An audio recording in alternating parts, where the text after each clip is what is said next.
తెలంగాణ భవన్లో మాజీ మంత్రి హరీష్ రావు మాట్లాడుతున్నారు. ఇప్పుడు అలా చూద్దాం. ఈ మధ్యన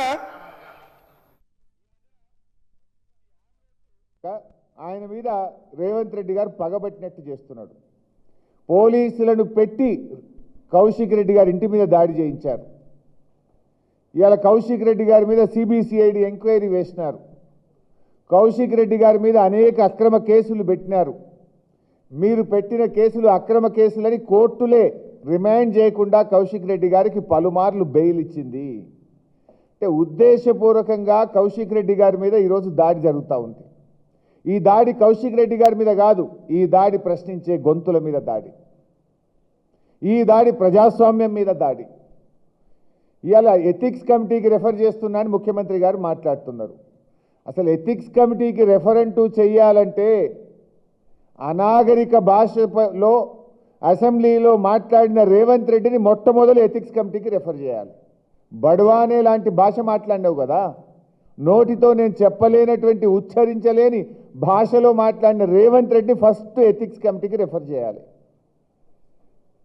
నువ్వు అసలు ఫస్ట్ శాసనసభ సభ్యత్వానికి అనర్హత వేటు వేయాల్సి వస్తే ముందు రేవంత్ రెడ్డి గారి మీద అనర్హత వేటు వేయాలి.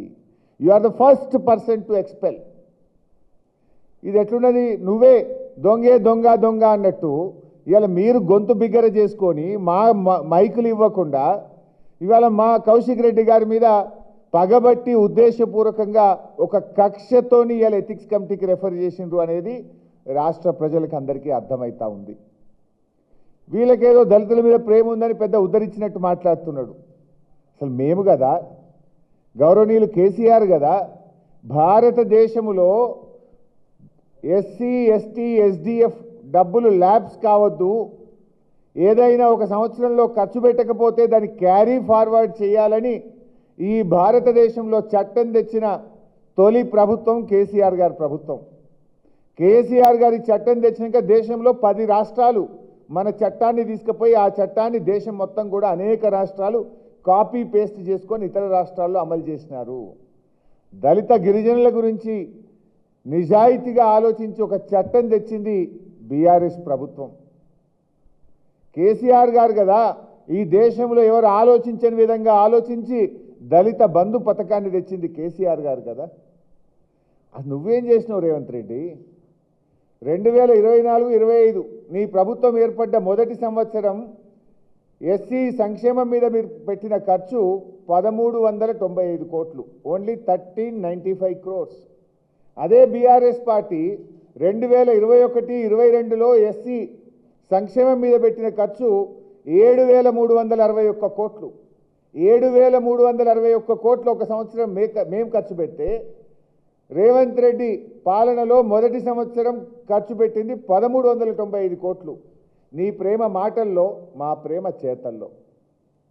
ఎస్సీ కార్పొరేషన్ మీద మీరు 3267 కోట్లు కేటాయించి ఖర్చు పెట్టింది కేవలం 28 కోట్లు. ఇదా నీ ప్రేమ దళితుల మీద? 3267 కోట్లు కేటాయించి 2.5 ఏళ్ల నీ ప్రభుత్వంలో దళితుల కార్పొరేషన్ మీద పేదలకు ఇచ్చే సంక్షేమ పథకాల మీద నువ్వు పెట్టింది 28 కోట్లు. ఇది నీ ప్రేమ. దళిత బంధు పథకానికి ఈసారి బడ్జెట్లో 0 నిధులు కేటాయించినవు. ఇది నీ ప్రేమ. ఎస్సీ ఎస్టీ ఎస్డిఎఫ్లో 40% కూడా ఖర్చు చేయలేదు నువ్వు. నీ బడ్జెట్లో 2 సంవత్సరాలు కూడా ఖర్చు చేయలే. ఇది నీకు దళితుల మీద ఉన్న ప్రేమ.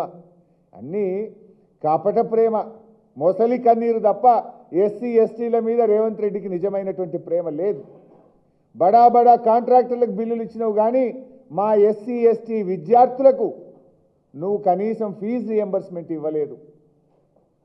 నీ ఎస్సీ డిక్లరేషన్ ఒక్కటి కూడా నువ్వు ఈరోజు వరకు అమలు చేయకుండా దళిత గిరిజనులను మోసం చేసిన చరిత్ర రేవంత్ రెడ్డి గారిది, ఆయన ప్రభుత్వాన్ని.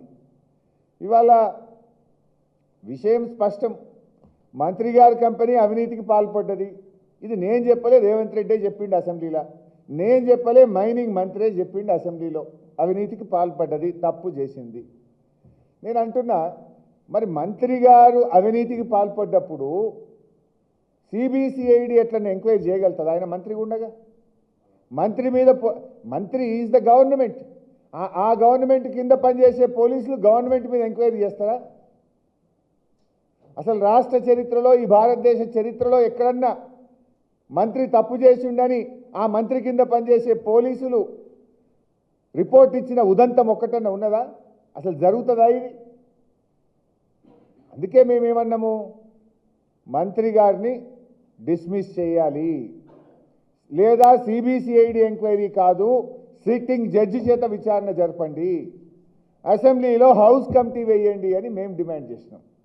కానీ రేవంత్ రెడ్డి మంత్రిని కాపాడడానికే సిబిసిఐడి ఎంక్వైరీ వేసింది. మంత్రిని కాపాడడం కోసమే సిబిసిఐడి ఎంక్వైరీ. నిజంగా నీకు చిత్తశుద్ధి ఉంటే మంత్రిని బర్తరఫ్ చేసి సిబిసిఐడి ఎంక్వైరీ చేయి. నిజంగా నీకు చిత్తశుద్ధి ఉంటే హౌస్ కమిటీ అయి సిట్టింగ్ జడ్జితో విచారణ జరిపించు. ఇదంతా కూడా ముఖ్యమంత్రి గారు మంత్రిని కాపాడే ప్రయత్నం.